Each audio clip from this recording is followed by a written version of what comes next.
And good evening, YouTube. It's the old soldier coming back at you from Robeson County, North Carolina, just outside of the little old town of Parkton. If you look on a map and you find Fayetteville, you'll find Hope Mills. Right below Hope Mills, you'll find the little town of Parkton. If you drive by it and blink your eye, you'll miss the whole town if you're not careful. But anyway, hope everybody enjoyed yesterday's video and the explanation why socialism in this nation won't work, or really anywhere in the world. Even though the efforts to try and this, that, or the other. What I want to talk about today,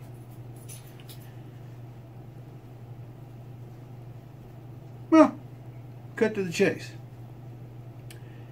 One Miss Alexandria Ocasio-Cortez.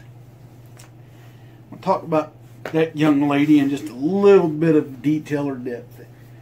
I guess she got on the news or something, a talk show somewhere, and yapping about how when these glaciers melt, they have these diseases that we haven't seen the likes of for 1,000 years, that it'll cost more money than it would cost to go to carbon-free environment, bloody yaddy, coddy potty, body blah blah blah, as she likes to say. Folks, I would really like to know what doctor is prescribing her what medication and what advisors is feeding her this line of crap. I really would.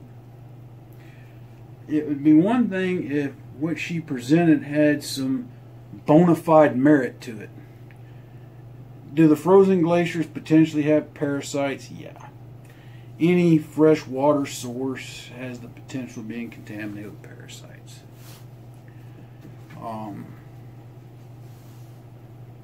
Because here's the thing. These glaciers, they'll break off, they'll melt, they'll go in the ocean.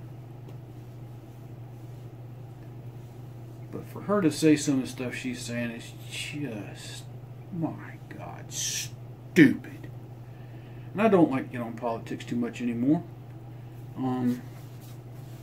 But I just heard that on the radio, and I about lost my mind thinking, who in the heck is feeding her this line of crap? You know? Folks, if you care about this country and you love this country, you need to really look at the spewing mess of trash that's coming out of her mouth, Ilhan Omar's mouth, Rashida Tlaib's mouth, Cory Booker's mouth, Kamala Harris's mouth. All that hatred. Now, I'm not going to sit here and tell you Donald Trump is the greatest thing since sliced bread. I don't like the man. I never have. But I do appreciate and like what he is doing for our country and our economy and our way of life. Okay? Now, you're saying, well, you must blah blah, conservative, Republican, blah blah, whatever. You can call me whatever you want. Okay? My viewpoint. When the last president was elected his first term, I said to myself, I'll give the man 2 years. 2 years, and after that he owns it. All that hope and change never come. Some of what he talked about, I actually, okay, you know what, sounds good. Let's, come on, Mr. President. And he never delivered.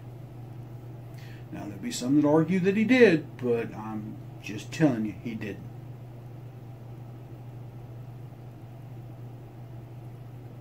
We can talk about the president before him. Got in the White House because of his family.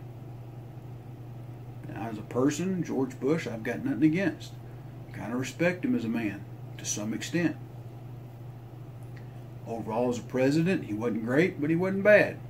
About somewhere in the middle of the line, mediocre. It was just during his watch a very terrible and tragic event happened. It changed the course of how we view things in this nation forever. Did he make some good decisions during that time? Yes. Did he make some bad ones? Certainly. Okay. Now let's jump to the president before him. This is where the water starts to get murky, folks. A lot of things took place during that administration that I think, and it's my opinion, this is, I think, that started during his administration that have set things in motion that are going on now. Okay. But her comment, but back to Miss Ocasio-Cortez, I really hope the people in New York that put her in office realize the error of their ways and the folly of their ways and find a better candidate next election. Now, there's one opinion or rumor that she actually auditioned for the nomination to run in that seat and against the incumbent Democrat. An audition. Now, there's some talk that there was an audition held for a potential candidate running against this guy, and she won. Okay. Either way it goes, she still won the election for her district. She got elected. And I thought people, well, it's neither here nor there. She sold a snowball good, a bunch of goods to people, and anyway. But anyway, folks, if you love this country, love this nation, get on the horn, speak to your elected representatives that they censure her. They censured Ilhan Omar and Rashida Tlaib and all of their anti-Semitic speech. And all these clowns that are wanting to put illegal immigrants before U.S. citizens, before American veterans that are living homeless. Okay, I watched another interview. A reporter was in Cory Booker's district in New Jersey, and he was talking to the people that voted for him initially who can no longer stand him. They wish for him to be gone. They wish for him not to even be reelected or even be considered for election to president because they feel and believe that he has abandoned them.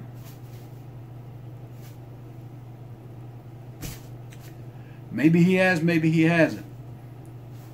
It's just one interview I watched. What I'm getting at too is all of these potential candidates running for the Democratic nomination for president keep spouting on either trying to impeach the current president, fire the current president,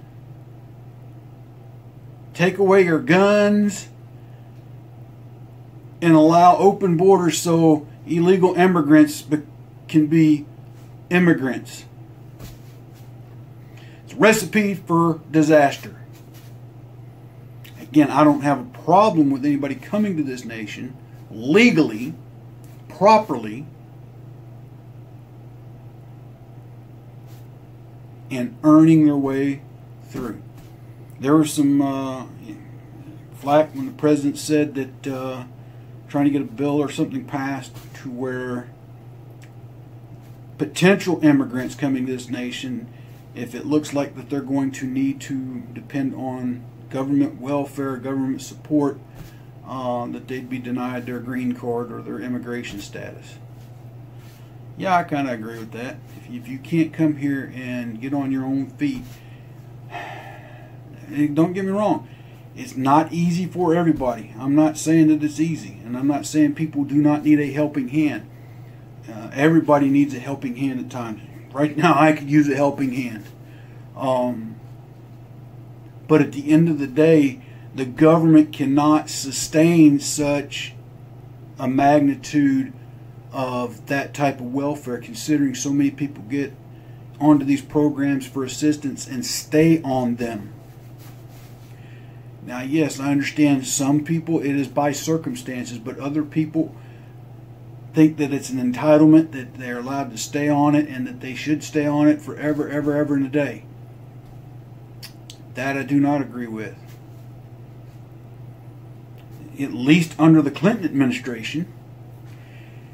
So, you people that are accusing Trump of this, started with Clinton. Clinton issued reforms pretty much making it mandatory that people be in the process of looking for work in order to draw said mentioned benefits. I have no problem with that. I think that once you find a job, that you should be able to keep those benefits for 5 more years, but each year the amount you get reduces for every year that you continue to work. And oh, by the way, if you get fired from your job, not laid off, fired, you lose your benefits. Okay? Is it the most perfect method of dealing with it? Probably not. But everybody, you know, everybody wants their solution or answer to the problem to be the only one. Well, you can't have your cake and eat it too, folks. It has to be one way or the other. It cannot be both. Now, yes, I understand completely that there are people that need more assistance than others due to life circumstances. Okay? I get that. I have nothing against that. Life ain't fair. I guess you could say, upset with those that abuse the system and knowingly abuse the system and get away with it every day, because then that takes away from aid that people who are truly in need can't get. And we have to draw the line somewhere. There has to be some tough cuts made somewhere. And I don't have all the answers. Don't claim to. Yeah, it started off as a rant towards A.O.C, but these are some of the socialist-minded ideas that she has that we need to be wary of, folks. Okay?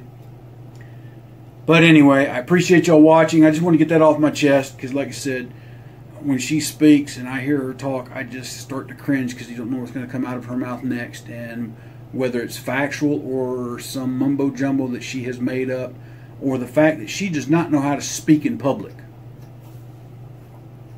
Okay? But yeah, if y'all want to help me, buy one of my books or one of my t-shirts. You know, the good old-fashioned American entrepreneurship. But that being said, God bless, take care of each and every one of you. I would ask you to support my charities that I ask you to take care, help out. TunnelsToTowers.org, Valid for Veterans, and Pin Up for Vets. Help each one of those out. They can't do it by themselves. Likewise, vendors, I always ask you to try out and look out and support Money Quick Pawn on Rayford Road here in the Fayetteville, North Carolina area. If you live in my area, go check them out. Robert's Custom Woodwork and Unsung Patriot. Check their Etsy store sites down below. You won't regret the product you get from either one of them. You know, so until tomorrow, folks, God bless, take care. If you don't know Jesus, your Lord and Savior, I'd ask you to open your heart to Him and take Him in. Oh yeah, and one last thing, tomorrow I will be giving some special shout outs to some new subscribers. I meant to do it tonight, but I had this on my mind and it slipped my mind, and forgive me for that. But I want to thank our latest subscribers, and tomorrow I'll just shout y'all out, because I certainly appreciate you joining the channel. So until tomorrow, God bless, take care. This is the Old Soldier out.